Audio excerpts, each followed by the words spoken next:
अरे भाई, देखो कितना बड़ा बगुला है। चलो चलकर इसे पकड़ते हैं।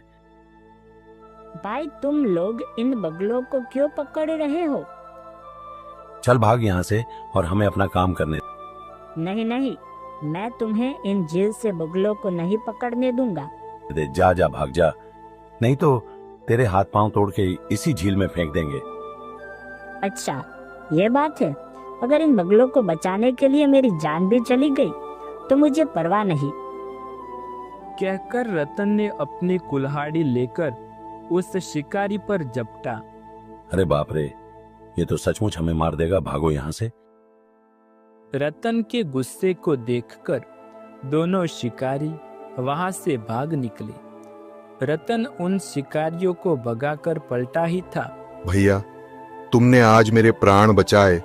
तुम्हें भी कभी मेरी जरूरत हो तो बस एक बार पुकारना, मैं पहुंच जाऊंगा। ये कहकर बगुला वहां से उड़ गया और रतन भी जंगल की ओर लकड़ी काटने चल दिया। और कुछ दिनों के बाद एक दिन रतन लकड़ियां काटकर लौट ही रहा था।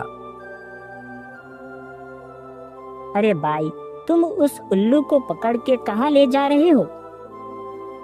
इस उल्लू को मारकर देवी को भेंट चढ़ाएंगे तो मुझे बहुत सारा धन मिलेगा। अरे रे रे, छी छी छी, किसी की हत्या करके पूजा करोगे?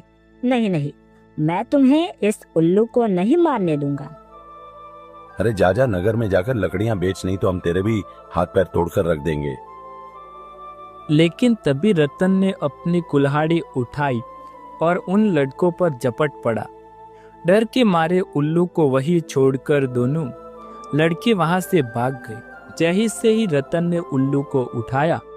आज तुमने मेरी जान बचाई है भैया। मुसीबत में जब भी तुम्हें मेरी जरूरत पड़ेगी मैं अवश्य आऊंगा। उल्लू को उड़कर रतन अपनी लकड़ियों की गठरी उठाकर अपनी राह चल दिया। अगले दिन रतन बहुत लकड़ियां काट चुका था।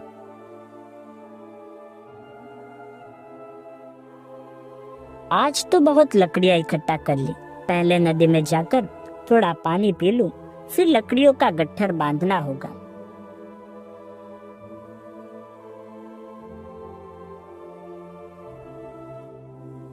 पानी पीने एक नदी में झुका अरे, नदी में ये लाल लाल क्या चमक रहा है? तो रतन ने उस लाल पत्थर को उठा लिया। अरे, ये तो खूब चमक रहा है। इसे जौहरी को दिखाऊंगा, शायद वो मुझे कुछ 2-4 पैसे दे दे। उस दिन रतन लकड़ियों को छोड़कर वो लाल पत्थर लेकर ही नगर पहुंचा और उसने एक जौहरी को वो लाल पत्थर दिखाया। जौहरी जी, आपको एक लाल पत्थर दिखाना चाहता हूँ मैं। अरे भाई, जंगल में लकड़ी काटना छोड़कर अब क्या पत्थर बटोरना शुरू कर दिया है? ला दिखा कैसा पत्थर लाया है। जौहरी ने उस लाल पत्थर को देखा तो ये तो बहुत कीमती पत्थर है। इसे तराश कर राजा को दे दूंगा, मुझे बहुत धन मिलेगा। इतना सोचकर जौहरी रतन से बोला, ये मामूली सा पत्थर, लेकिन तुम बेचना चाहते हो तो इसके बदले 4 पैसे मैं तुम्हें दूंगा, ठीक है? आप 4 पैसे ही दे दीजिए। रतन उस लाल पत्थर को 4 पैसों में ही बेचकर खुशी खुशी चल दिया। दूसरे दिन जौहरी ने उस लाल पत्थर को तराश कर राजा के पास ले गया। महाराज, मैं आज आपके लिए मूल्य उपहार लाया हूँ। यह आपको राजमुकुट की शोभा बढ़ाएगा। जौहरी, हम भी तो देखें आप कैसा अमूल्य लाल लाए हैं, जिसे दिखाने से पहले ही उसकी इतनी तारीफ कर रहे हैं। राजा ने लाल पत्थर को हाथ में लेकर देखा और कहा, वाह जौहरी वाह, हम तो सोच भी नहीं सकते कि पृथ्वी पर इतना सुंदर लाल हो सकता है। बहुत सुंदर। महाराज, आपके सेवक तो हमेशा आपके लिए बढ़िया से बढ़िया रत्न खोज कर लाने की कोशिश करता है। राजा ने वह लाल पत्थर रानी को दे दिया। रानी ने उस खूबसूरत लाल पत्थर को देखकर कहा, महाराज, यह लाल पत्थर तो सच में बहुत सुंदर है। इसे हम अपने कर्ण फूलों में लगाएंगे, लेकिन हमें ऐसा ही एक और लाल पत्थर चाहिए। जौहरी, कर्ण फूलों के लिए ऐसे ही लाल पत्थर लाकर दो। अगर तुमने ये लाल पत्थर नहीं लाया तो रानी नाराज हो जाएंगी, और आप रानी की नाराजगी तो जानते हैं। मैं उन्हें नाराज नहीं देख सकता। राजा की बात सुनते ही जौहरी के होश उड़ गए और सोचने लगा।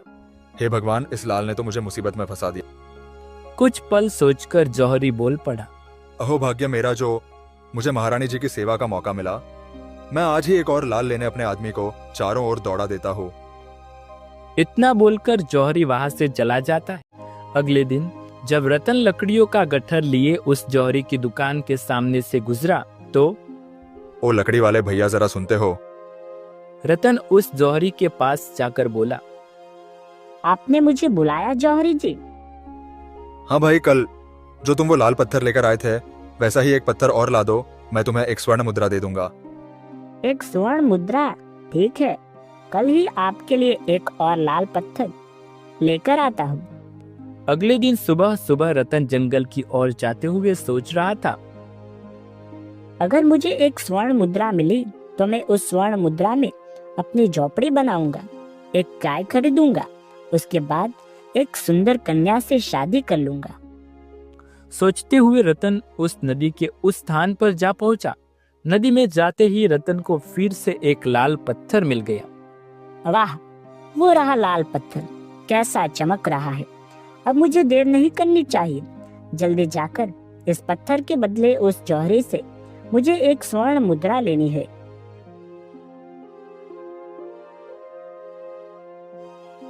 रतन ने जाकर जौहरी को वो लाल पत्थर दे दिया तो जौहरी ने उसे एक सुवर्ण मुद्रा दी। उस सुवर्ण मुद्रा को लेकर घर लौटते हुए रतन बेहद प्रसन्न था। एक लाल पत्थर के बदले एक स्वर्ण मुद्रा मिली। अगर मैं नदी से ढेर सारे लाल पत्थर ढूंढकर जौहरी को दूं तो मुझे बहुत सारे स्वर्ण मुद्रा मिलेंगे। अगले दिन रतन लाल पत्थरों की तलाश में उसी नदी में ढूंढता हुआ बहुत दूर तक चलते हुए आ गया था। इतनी दूर आ गया, अभी तक कोई पत्थर नहीं दिखाई दिया, तो चट्टान तक जाता हूँ। वहां भी अगर पत्थर नहीं मिला तो वहां से लौट आऊंगा।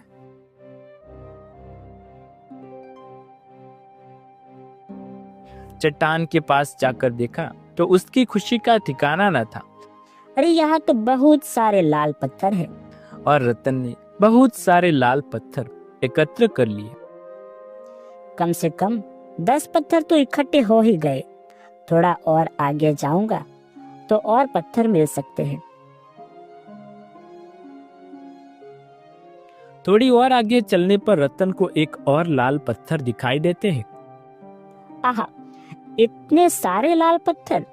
अगर मुझे इन लाल पत्थरों की खान मिल जाए तो मैं इस नगर का सबसे बड़ा सेठ बन सकता हूँ। सोचकर रतन आगे बढ़ता चला गया। अंत में एक जगह रतन को एक कन्या का कटा हुआ सर एक पेड़ पर लटके हुए दिखाई दिया। भगवान, ये क्या है? इस कन्या को सिर से टपकने वाली रक्त की बूंदें ही लाल पत्थर बन जाती है। रतन को देखते ही वो सिर खिलखिलाकर हंसने लगा। सिर को हंसता हुआ देखकर रतन बुरी तरह से घबरा गया। हे भगवान, कैसी है ये लीला? तुम्हारी एक लड़की का सर कटा हुआ है, वो हंस भी रही है। ये कहीं भूत प्रेत तो नहीं? इतना सोचकर रतन उस लटकते हुए सिर से पूछ बैठा। तुम कौन हो? तुम्हारी ये दशा किसने बनाई? रतन के पूछते ही वो कटा हुआ सिर जोर जोर से रोने लगा। सिर के पहले हंसने और फिर रोने से रतन परेशान हो गया था। अजीब तमाशा है। सच सच बताओ, तुम कौन हो और पहले हंसी क्यों और अब रो क्यों रही हो? मैं रामगढ़ की राजकुमारी भवानी हूँ। यहाँ मुझे एक राक्षस ने उठा लाया था। उसने मुझे यहाँ कैदी बनाकर रखा है। राक्षस? कौन राक्षस? कहाँ है वो? मुझे कहीं दिखाई नहीं दे रहा। राक्षस बहुत शक्तिशाली और जादूगर है। वो रोज सुबह मेरी गर्दन को बाकी दर्द से अलग करके यहाँ पेड़ पर लटका देता है और वो खुद कहीं चला जाता है। शाम होते ही लौट आता है और मेरी गर्दन को दर्द से जोड़ देता है। उसकी सारी सेवा पानी मुझे ही करनी पड़ती है। अच्छा, लेकिन तुमने मुझे देखकर पहले हंसा और फिर रोई क्यों? राजकुमारी फिर हंसते हुए बोली। पहले मैं ये सोचकर हंसी थी कि लाल पत्थरों के लालच में तुम यहाँ तक आए हो। अब तुम्हारा मृत्यु निश्चित है। शाम होते ही राक्षस लौटेगा और तुम्हें सूंघ कर पकड़ लेगा। लेकिन जब तुमने मेरा हाल पूछा तो मुझे ये सोचकर रोना आ गया कि आज राक्षस तुम्हें भी खा जाएगा। तुम भी मुझे बचा नहीं सकोगे और तुम अपनी जान से हाथ धो बैठोगे। अब तुम यहाँ से भाग जाओ, राक्षस लौटकर आता ही होगा। राजकुमारी, मेरा नाम रतन है और रतन ने कभी डरना नहीं सीखा। मैं तुम्हें यहाँ इस हाल में छोड़कर नहीं जा सकता। तुम मेरी चिंता मत करो और बताओ, राक्षस रात में कहाँ रहता है? जादूगर राक्षस बहुत दुष्ट है, वो सामने गुफा में रहता है। ठीक है, मैं भी जंगल में एक काम से जा रहा हूँ, जल्द ही वापस लौटूंगा। सूरज डूबने से पहले रतन एक लकड़ी का गट्ठर लेकर लौट आया। राजकुमारी, ये चंदन की लकड़ियां हैं। आज तुम चूल्हे में इन्हें जलाना, इससे राक्षस मेरी गंध नहीं पहचान सकेगा। रतन, तुम बहुत चतुर हो, तुम जैसा कहते हो वैसा ही करूंगी। तभी नदी के उस पार से आती राक्षस की अस की आवाज सुनकर राजकुमारी भयभीत हो उठी। रतन, राक्षस लौट रहा है, जल्दी से तुम इन लकड़ियों को साथ लेकर झाड़ियों में छुप जाओ। रतन फौरन ही झाड़ियों में छिप गया।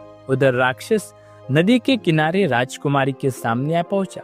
राजकुमारी, पेड़ पर बहुत आराम कर लिया, चलो अब काम करें। राक्षस ने सिर को पकड़े, पेड़ से उतारा और गुफा में ले जाकर धड़ से जोड़ दिया। राजकुमारी, जाओ और जल्दी से मेरे लिए खाना बनाओ, मैं बहुत भूखा हूँ, तब तक मैं नदी में हाथ धोकर आता हूँ। राक्षस के बाहर जाते ही रतन गुफा में आ गया। तुम यहाँ क्यों आए हो? राक्षस अभी नदी से हाथ मुंह धोकर लौट आएगा। तुम चिंता मत करो राजकुमारी, ये चंदन की लकड़ियां ले जाओ और मैं इन बोरियों के पीछे छिप जाता हूँ। कहकर रतन बोरियों के पीछे छिप गया और कुछ देर बाद राक्षस नदी से बाहर आकर गुफा में पहुंचा। तब, अरे लड़की, आज ये कैसी गंध फैली है, बंद करो इसे। लकड़ी जलने की गंध है, अगर तुम्हें पसंद नहीं तो मैं चूल्हे में पानी डाल देती हूँ, फिर तुम मुझसे खाना मत मांगना। अरे चूल्हा मत बुझाना, गंध आती है तो आने दो, बस तुम जल्दी से खाना बनाओ। फिर राक्षस ने खाना खाया और खाकर सो गया। राक्षस के सोने के बाद राजकुमारी कुछ खाना लेकर रतन के पास पहुंची।